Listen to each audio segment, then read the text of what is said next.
हमने शहर को दी एक नई पहचान, हम हैं सिंघानिया बिल्डकॉन।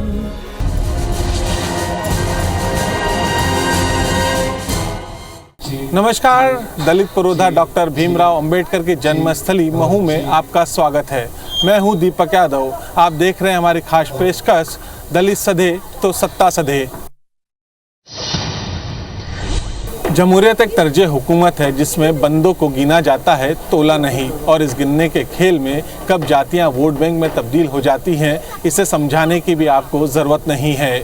मध्य प्रदेश में 2023 के विधानसभा चुनाव सामने हैं, लिहाजा ऐसे में नए सियासी समीकरण करवट ले रहे हैं। सभी सियासी दलों के केंद्र में दलित वोट बैंक है और इसे समझना हो, देखना हो या बूझना हो तो महू से बेहतर कोई जगह नहीं हो सकती जहां बड़े बड़े सियासी दल दंडवत होते रहे हैं। मध्य प्रदेश की राजनीति में इस बात की तस्दीक की जाती है कि जिसने भी दलित वोटर को साध लिया वो सत्ता की चौखट तक जरूर पहुंच जाता है। पूर्व मुख्यमंत्री दिग्विजय सिंह के बारे में भी यही कहा जाता है कि सबसे पहले अविभाजित मध्य प्रदेश में दलित वोटिंग पावर को उन्होंने ही परीक्षित किया था और उन्होंने ही परखा था, जिसके बल पर कांग्रेस मजबूती के साथ खड़ी हो सकी। मध्य प्रदेश में आगामी विधानसभा चुनाव में 80 लाख दलित वोटों को साधने के लिए राजनीतिक दलों की कोशिशें तेज हो गई हैं। प्रदेश की सियासत में दलितों का महत्व 1996 से शुरू हुआ, जब बीएसपी मध्य प्रदेश में पैर पसारने की कोशिश में थी और बीएसपी के टिकट पर चुनाव लड़े सुखलाल कुशवाहा ने पूर्व मुख्यमंत्री अर्जुन सिंह को सतना लोकसभा में करारी शिकस्त दी। मध्य प्रदेश में तकरीबन 18% दलित हैं, 22% के करीब आदिवासी हैं। तब छत्तीसगढ़ नहीं बना था और ओबीसी वोटर्स भी अहम भूमिका निभाते थे, लेकिन सत्ता हमेशा ब्राह्मणों और ठाकुरों के पास रही। काशीराम की बसपा को जड़ें जमाने के लिए यह पर्याप्त था। बसपा सुप्रीमो उस वक्त ये बात समझ चुके थे जब वो जांजगीर से 1984 में लोकसभा चुनाव लड़े थे। फिर बीएसपी ने धीरे धीरे काडर बनाना शुरू किया।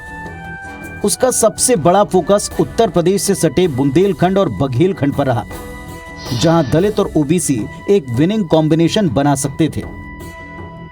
1993 में बीएसपी ने मध्य प्रदेश में 11 सीटें जीत इसे साबित भी किया। 1996 में सतना लोकसभा सीट से दिग्विजय के राजनीतिक गुरु रहे अर्जुन सिंह कांग्रेस के टिकट पर मैदान में थे। उनके सामने बीजेपी के पूर्व मुख्यमंत्री वीरेंद्र सकलेचा को मैदान में उतारा। सबकी नजर इस घमासान पर जा टिकी। जब नतीजे आए तो बसपा के सुखलाल कुशवाहा 22,000 वोटों से चुनाव जीते। दूसरे नंबर पर सकलेचा रहे और तिवारी कांग्रेस के कार्यकारी राष्ट्रीय अध्यक्ष अर्जुन सिंह तीसरे स्थान पर खिसक गए।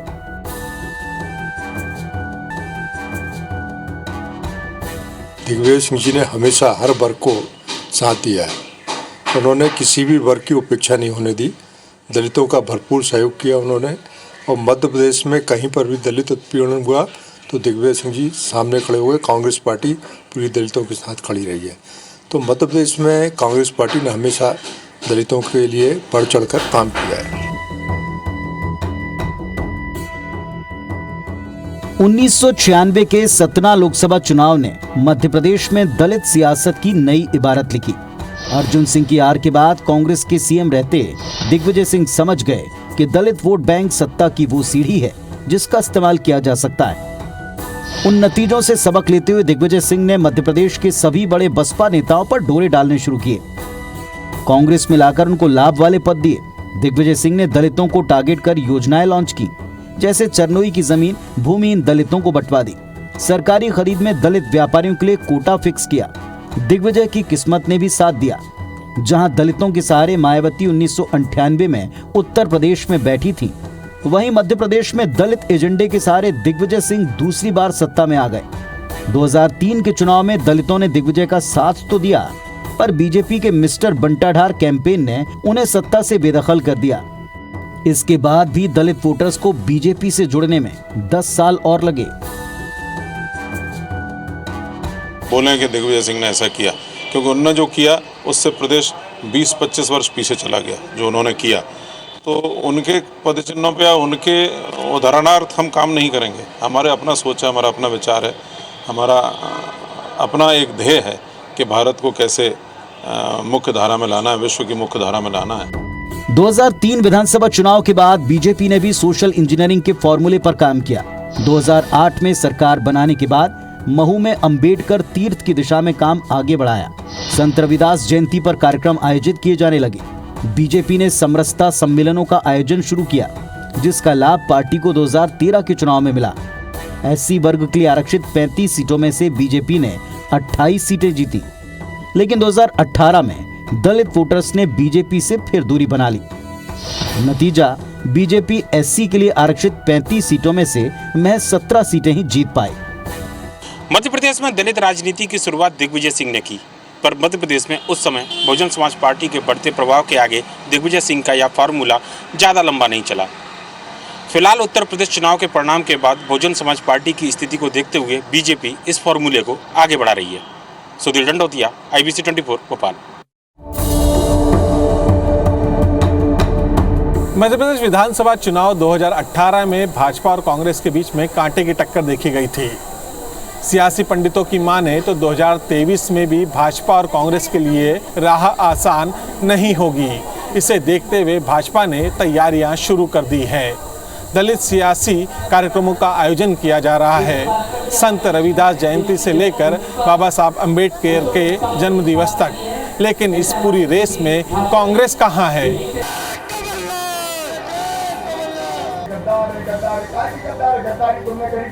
कांग्रेस पार्टी का झंडा। मध्य प्रदेश में दलित वर्ग के लिए 36% यानी कि 82 विधानसभा सीटें आरक्षित हैं। वजह यह है कि दलितों का समीकरण को सत्ता की चाबी मानी जाती है। जिस दल को इन वर्गों का साथ मिलता है, उसका सत्ता तक पहुंचने का रास्ता आसान हो जाता है। 2018 में आदिवासी क्षेत्रों के अधिकतर सीटों पर कांग्रेस को जीत मिली थी, जबकि अनुसूचित जाति के लिए आरक्षित सीटों पर कांग्रेस ने अच्छा प्रदर्शन किया, जिसके चलते कांग्रेस 2018 के विधानसभा चुनाव में सूबे की सबसे बड़ी पार्टी बनकर उभरी थी। वहीं 2018 के विधानसभा चुनाव में बीजेपी को नुकसान की बड़ी वजह एट्रोसिटी एक्ट रहा। मध्य प्रदेश में दलित क्यों अहम है, इसकी पूरी क्रोनोलॉजी समझिए। दरअसल मध्य प्रदेश की कुल 230 विधानसभा सीटों में से 82 सीटें SC/ST वर्ग के लिए आरक्षित हैं, 35 सीटें SC और 47 ST के लिए आरक्षित हैं। 2013 के चुनाव में बीजेपी को इस वर्ग का साथ मिला था। 2013 में बीजेपी ने 35 में से 28 सीटें जीती थी। 2018 के विधानसभा चुनाव में ST के 47 सीटों में से 31 सीटें कांग्रेस ने जीती थी और बीजेपी को सिर्फ 16 सीटें मिली थी। 2018 के विधानसभा चुनाव में SC की 35 सीटों में से 17 सीटों पर कांग्रेस और 18 सीटों पर बीजेपी को जीत मिली थी। मध्य प्रदेश में ST वर्ग की आबादी करीब 25% है, जबकि SC वर्ग 16% है। दलित समरसता या दलित को जोड़ने की बात जो है RSS और बीजेपी पिछले 2 दशक से कर रही है। कुंभ में पूरा का पूरा एक अलग आयोजन किया, लेकिन 2018 का चुनाव रिजल्ट देख लिया आपने। तो ये जो इनके एफर्ट्स हैं, इससे कोई चुनाव में फ़ायदा होता है ऐसा नहीं है। चुनाव में जो फ़ायदा होता है वो एक तरफा जब वोट पड़ते हैं तो सारा क्लास जो है SC, ST, सवर्ण, ये सारे एक साथ वोट करते हैं। 2003 से लेकर 2013 तक चुनाव में जनजातीय और दलित वोट बीजेपी के साथ रहा था और पार्टी लगातार सत्ता में काबिज थी। लेकिन 2018 में कांग्रेस की ओर ये वोट बैंक डाइवर्ट हो गया और बीजेपी को सत्ता गंवानी पड़ी थी। ऐसे में बीजेपी ने भी अभी से इन वर्गों को साधना शुरू कर दिया है। बीजेपी ने अंबेडकर जयंती पर पूरे प्रदेश में बड़े आयोजन का फैसला लिया। संत रविदास, संत कबीरदास के स्थलों को CM तीर्थ योजना में शामिल किया गया। इस वर्ग के लिए बीजेपी के बड़े नेता समरसता सम्मेलन का आयोजन कर रहे हैं, जहां बीजेपी के दिग्गज दलितों के घर भोजन कर रहे हैं। हमारा काम है उनको सम्मान देना, इसलिए हम उसको सम्मान देने की दृष्टि से वो काम करते हैं।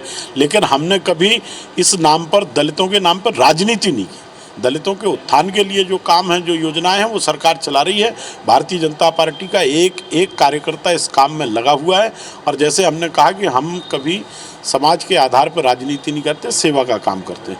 लगभग 50 साल से ज़्यादा समय से तो हम लोग देखते आ रहे हैं। इससे पहले ये सब करना, समाज के सभी वर्गों को बराबरी का हक दिलाना कांग्रेस का सोच रहा है और वो उस पर काम करती है। हम लोग कांग्रेस ने कभी पब्लिसिटी पे ज़्यादा विश्वास ना करते हुए समाज के लिए और देश के लिए काम किया है। मध्य प्रदेश में सत्ता का दरवाजा प्रदेश के SC, ST और OBC वोट से ही खुलता है। सियासी गणित के हिसाब से भी देखें तो 2013 में बीजेपी को SC, ST की 59 सीटें मिली थी। इन्हीं 59 सीटों की वजह से बीजेपी ने अपना तीसरा टर्म पूरा किया, लेकिन SC, ST ने साल 2018 के चुनाव में बीजेपी के बजाय कांग्रेस पर भरोसा जाहिर किया। नतीजा ये रहा कि रिजर्व सीटों और निर्दलीयों के सहारे कांग्रेस ने सत्ता का वनवास खत्म कर लिया।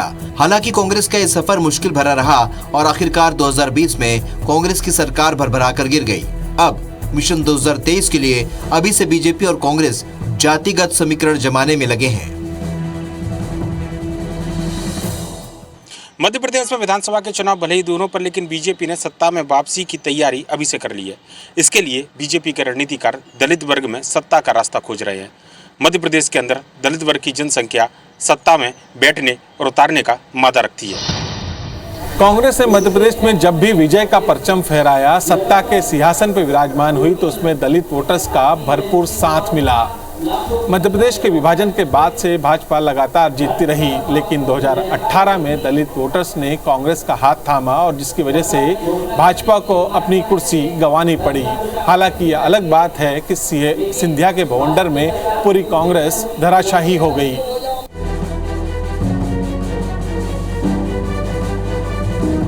कांग्रेस ने अगले चुनाव में सत्ता हासिल करने के लिए दलित वर्ग में पैठ बढ़ाने की कवायद तेज कर दी है। हालांकि 2003 से 2013 तक के चुनाव में कांग्रेस सत्ता के सिंहासन से दूर रही। वजह दलितों की अनदेखी भी मानी गई। लेकिन 2018 के चुनाव में जब कांग्रेस को दलितों का साथ मिला, तो सत्ता का सुख भी 14 बरस के वनवास के बाद लौट आया। दरअसल मध्य प्रदेश की 230 विधानसभा सीटों में से 35 सीटें अनुसूचित जाति और 47 सीटें अनुसूचित जनजाति वर्ग के लिए आरक्षित हैं। दलित वर्ग को अपने साथ जोड़ने के लिए कांग्रेस तगड़ी स्क्रिप्टिंग कर रही है। कांग्रेस पार्टी कमलनाथ के बतौर मुख्यमंत्री रहते अपनी फ्लैगशिप योजनाओं को दलित वोटर्स के बीच ले जाने की मुकम्मल कोशिश कर रही है। दरअसल 2018 में एट्रोसिटी एक्ट के विरोध में देश भर में हुए विरोध प्रदर्शन की लहर जब मध्य प्रदेश पहुंची, तो ग्वालियर चंबल क्षेत्र में बड़े पैमाने पर हंगामा हुआ। इस पर काबू पाने के लिए बड़े पैमाने पर थानों में मामले दर्ज किए गए। जिनके खिलाफ केस दर्ज हुए, इनमें बड़ी संख्या SC वर्ग से जुड़े नेताओं की थी। 2018 के विधानसभा चुनाव को सामने देखते हुए कांग्रेस ने इसका जमकर फायदा उठाया और वायदा किया कि सत्ता में आने पर वो इन सभी मामलों को खत्म कर दलित नेताओं को बड़ी राहत देंगे। कांग्रेस की दलित राजनीति की तरफ आगे बढ़े उसके पहले ये जान लेना जरूरी है कि कांग्रेस ने 2003 से लेकर अब तक ये सफर कैसे तय किया। मध्य प्रदेश की ऐसी सीटों पर बीजेपी कांग्रेस की स्थिति पर एक नजर डालें। 2003 में आरक्षित कुल 34 सीटों में से कांग्रेस ने जीती 4 और भाजपा ने जीती 30। 2008 में आरक्षित 35 सीटों में कांग्रेस पार्टी ने जीती 10, जबकि भारतीय जनता पार्टी के खाते में आई 25 सीटें। 2013 में आरक्षित सीटें 35, जिसमें से कांग्रेस पार्टी ने केवल 4 सीटें जीती और 3 सीटें बसपा ने जीती, जबकि भाजपा के खाते में 28 सीटें गईं। 2018 में 35 आरक्षित सीटों में से कांग्रेस पार्टी ने 15 सीटें जीतकर सरकार बना ली, जबकि भाजपा को महज 18 सीटों पर संतोष करना पड़ा।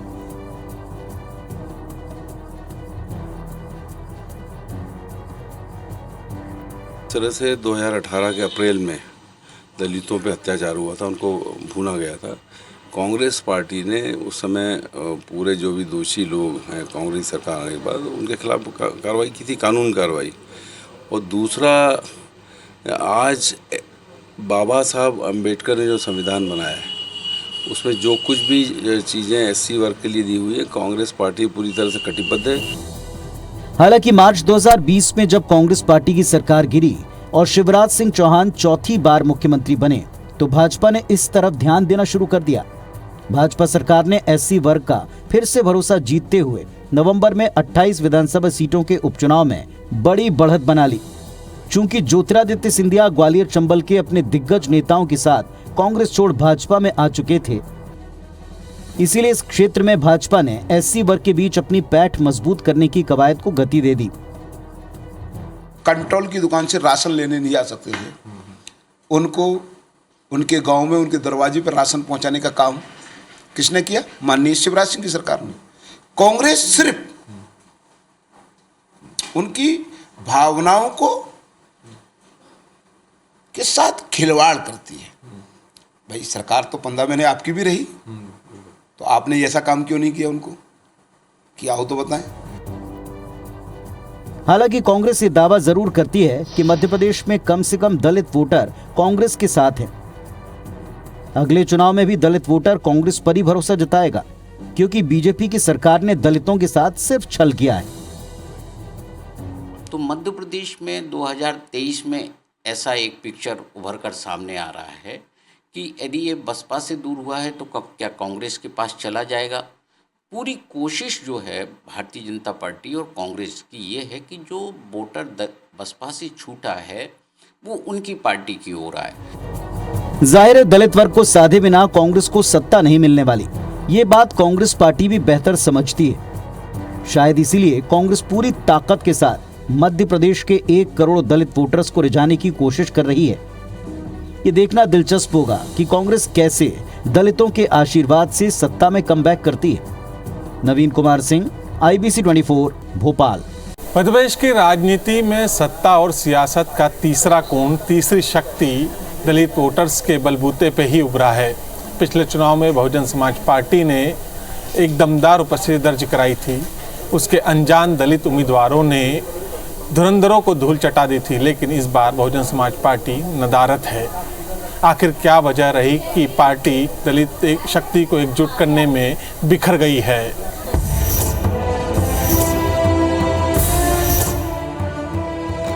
मध्य प्रदेश में आदिवासी, दलित, पिछड़े वर्ग, महिला और अल्पसंख्यक आंदोलनों की कमी रही है। यही वजह है कि प्रदेश की सियासत में दलित वर्ग से कोई सामने नहीं आया। बसपा के संस्थापक काशीराम ने दलित आंदोलन के लिए मायावती को उत्तर प्रदेश की जिम्मेदारी दी थी और फूलसी बरैया को मध्य प्रदेश और दाऊराम रत्नाकर को छत्तीसगढ़ की जिम्मेदारी दी थी। पर मायावती के बीएसपी सुप्रीमो बनने के बाद काशीराम और बाबूराम रत्नाकर नेपथ्य में चले गए। दरअसल काशीराम हर प्रदेश में एक आत्मनिर्भर नेता बनाना चाहते थे जो दलित आंदोलन को आगे बढ़ाता, लेकिन उनके बाद मायावती ने इसे नकार दिया।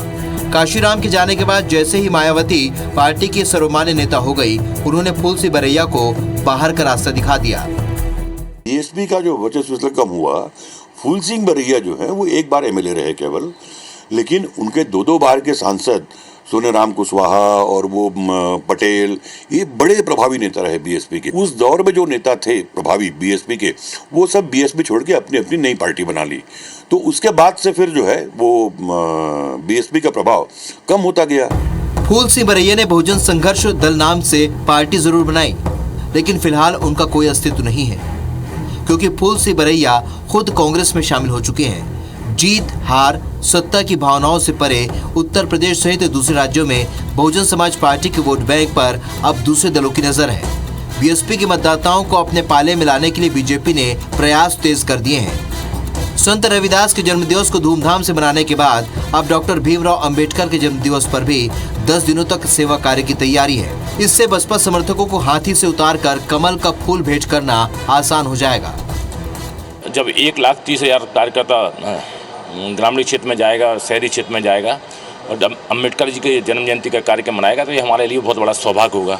और पार्टी के कार्यकर्ता हमेशा दिन रात परिश्रम करते हैं, मेहनत करते हैं, और बहुजन समाज पार्टी यहाँ पर नहीं है, उत्तर प्रदेश में है, तो आपने देख ही लिया। ग्वालियर चंबल क्षेत्र सहित यूपी से सटे करीब 69 विधानसभा क्षेत्र हैं, जहां बसपा समर्थकों की खासी मौजूदगी है। बीजेपी अपना वोट शेयर 50% पार ले जाने के लक्ष्य में इन समर्थकों को भी साथ लेने के लिए कदम बढ़ा चुकी है। मध्य प्रदेश में 2018 के विधानसभा चुनाव में बीजेपी को 41.6% और बसपा को 5.1% वोट मिले थे। 2020 में 28 विधानसभा सीटों के उपचुनाव में बीजेपी को 49.46% वोट मिले, जबकि बसपा को केवल 5.75% वोट मिले थे। बसपा के प्रभाव का अंदाजा इस बात से भी लगाया जा सकता है कि 2003, 2008 और 2013 के विधानसभा चुनाव में औसतन 69 सीट पर पार्टी का वोट शेयर 10% से अधिक रहा है।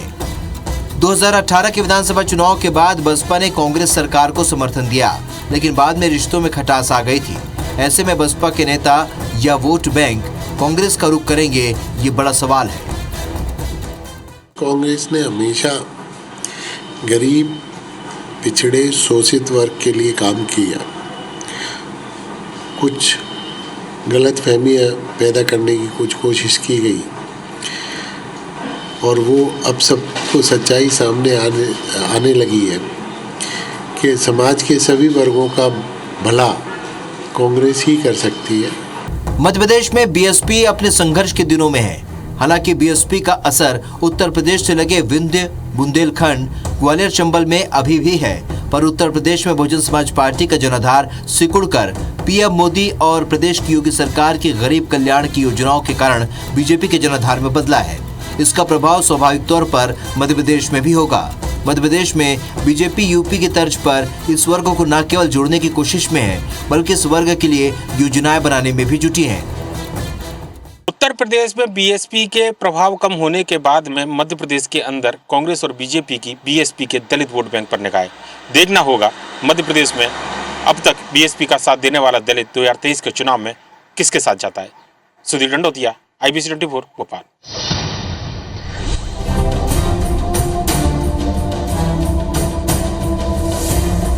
दलित वोटर्स को लेकर सबसे तगड़ा माइलेज 2014 के पहले बहुजन समाज पार्टी यानी कि बसपा लेती रही, लेकिन 2014 के लोकसभा चुनाव के बाद बसपा का किला भरभरा के गिरना शुरू हो गया। दरअसल 2014 के लोकसभा चुनाव में उत्तर प्रदेश में बहुजन समाज पार्टी एक भी सीट नहीं जीत पाई थी। ये मायावती के लिए तो बड़ा झटका रहा, साथ ही सियासी गलियारों में सबसे ज्यादा चर्चा का विषय भी बना। इसे नजरअंदाज करना इसलिए भी मुश्किल था क्योंकि मोदी लहर के बावजूद यूपी से समाजवादी पार्टी 5 और कांग्रेस 2 सीटें जीतने में कामयाब रही। मोटे तौर पर कहा गया कि 2014 के चुनाव में मायावती का 0 हो जाना और बीजेपी और उसके सहयोगी दलों का 80 में से 73 सीटों को जीत लेना ये दिखाता है कि दलित समाज के वोट का एक हिस्सा बसपा से बीजेपी में शिफ्ट हुआ है। लेकिन मायावती कभी भी इस तथ्य को स्वीकार करने के लिए तैयार नहीं हुई। उनका मानना था कि 2014 के लोकसभा चुनाव में भले ही एक भी सीट न मिली हो, लेकिन उन्हें 19% वोट मिला है। ये वोट दलित समाज का था। मध्य प्रदेश में परंपरागत तौर पर 3 दशक पहले जो स्थिति थी वो अनुसूचित जाति का जो वोटर था कांग्रेस का बड़ा कमिटेड वोटर माना जाता था। लेकिन जब बहुजन समाजवादी पार्टी आई तो उसने उसके जो परंपरागत वोट था कांग्रेस का उसमें सेंध लगाई, उससे पार्टी का वोट बैंक घटा। हाल ही में हुए यूपी चुनाव के नतीजों ने साफ कर दिया है कि अब मायावती का किला बुरी तरह से ढह चुका है। किले के भीतर रहने वालों ने दूसरा सुरक्षित ठिकाना तलाश लिया है। एक और मायावती का जादू कम हो रहा है तो उनकी जगह लेने भीम आर्मी के मुखिया चंद्रशेखर ने न सिर्फ यूपी में बल्कि पूरे देश में दौरे करके दम भरने की कोशिश की। यूपी इलेक्शन के बाद आजाद समाज पार्टी के प्रमुख चंद्रशेखर आजाद दलित नेता के रूप में तेजी से उभरने की कोशिश कर रहे थे। अखिलेश यादव के साथ गठबंधन भी करने की कोशिश में थे, लेकिन बात नहीं बन पाई। फिर गोरखपुर सदर से योगी आदित्यनाथ के खिलाफ चुनाव लड़ा। दलित चेहरे के रूप में कोई कमाल नहीं कर पाए और उनकी जमानत भी जब्त हो गई। इसी तरह उनकी पार्टी कई छोटे दलों के साथ मिलकर चुनाव लड़ी, लेकिन एक भी सीट नहीं जीत पाई। चलिए आपको फिर पीछे लिए चलते हैं कि बसपा और मायावती के दलित राजनीति का सफर कैसा रहा। उत्तर प्रदेश में दलित राजनीति का सबसे बड़ा चेहरा मायावती पहली बार 1984 में कैराना सीट से लोकसभा चुनाव लड़ी, लेकिन इसमें उनकी हार हुई। इसके बाद 1989 में बिजनौर लोकसभा सीट से सांसद चुनी गई। मायावती के लिए 1993 का विधानसभा चुनाव बेहद अहम साबित हुआ। पहली बार काशीराम और मुलायम सिंह यादव साथ मिलकर चुनाव लड़े और समाजवादी पार्टी को 109 और बसपा को 67 सीटें मिली। मुलायम के नेतृत्व में सपा और बसपा की संयुक्त नेतृत्व वाली सरकार बनी। मायावती राज्यसभा पहुंच गई। इसके बाद मायावती बीजेपी के सहयोग से पहली बार 1995 में मुख्यमंत्री बनी। इसके बाद 1996 के चुनाव में बसपा को पहली बार 19.64% वोट मिले और ये सिलसिला 2017 तक चलता रहा। करीब 25 साल बाद ये सिलसिला टूट गया और 2022 में उसे केवल 12.88% यानी कि 1.18 करोड़ वोट ही मिले। जाहिर है बसपा का vote bank Aahista Aahista BJP की तरफ शिफ्ट होता चला गया। बीएसपी ने एक लोगों ने नारे दिए थे, उससे बीएसपी की तरफ गए थे कांग्रेस से हटके, लेकिन वहाँ से हटके जब भी दलित वर्ग आए वो कांग्रेस के साथ ही आएगा।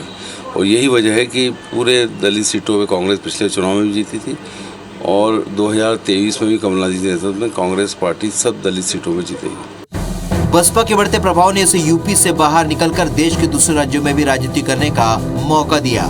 यूपी के पड़ोसी राज्यों मध्य प्रदेश, छत्तीसगढ़ में भी बसपा ने अपने उम्मीदवार लोकसभा और विधानसभा चुनाव में उतारे, लेकिन धीरे धीरे बसपा का फिगर कम होता गया। मध्य प्रदेश में तो 2013 में बसपा ने विधानसभा की 4 सीटें जीती थी, लेकिन 2018 के चुनाव में बसपा 2 सीटों पर सिमट गई। राजनीतिक जानकार मानते हैं कि बसपा का प्रभाव अब हिंदी पट्टी के तमाम राज्यों में खत्म हो रहा है और बसपा का कोर वोट बैंक बीजेपी की तरफ शिफ्ट हो रहा है। उनकी समस्याओं का निराकरण, उनका उत्थान करने का काम कौन कर रहा है? बीजेपी तो बीजेपी के साथ है और इस के लिए तो हर वर्ग काम चाह रहा है और इसमें प्रदेश दिन पर दिन विकास की सीढ़ियां दर दर चढ़ता जा रहा है। बसपा और भाजपा का जन्म तकरीबन एक साथ हुआ। दोनों के एजेंडे अलग थे, राजनीति का तरीका भी अलग था, लेकिन इन 40 सालों में बसपा सियासत के बेहतर मुकाम पर पहुंचने के बाद लड़खड़ाने लगी। बीजेपी आहिस्ता आहिस्ता आगे बढ़ती रही और आज बीजेपी ने बसपा जैसे दलों से न सिर्फ उनका कोर वोट बैंक छीन लिया है, बल्कि उन्हें पूरे देश से ही सिमटने पर मजबूर कर दिया है। नवीन कुमार सिंह, IBC 24 भोपाल। सत्ता का खेल निराला, खेल के नियम निराले, नियमों के फरेब अजब, फरेब में घना फंदा और इस फंदे में फंसा है दलित सेंटिमेंट जो 2023 के महाभारत की तैयारी कर रहा है। एक बार फिर से अभिमन्यु की तलाश है, एक बार फिर से बलि देने की तैयारी है, लेकिन इस प्रपंची युद्ध में बलि भी बहुत है और छली भी बहुत है। अब हम बढ़ चले हैं विराम की तरफ। ऐसे में याद आते हैं दुष्यंत कुमार और उनकी लिखी हुई पंक्तियाँ। वो मुत्तसईर हैं कि पत्थर पिघल नहीं सकता, मैं बेकरार हूँ आवाज़ में असर के लिए। नमस्कार।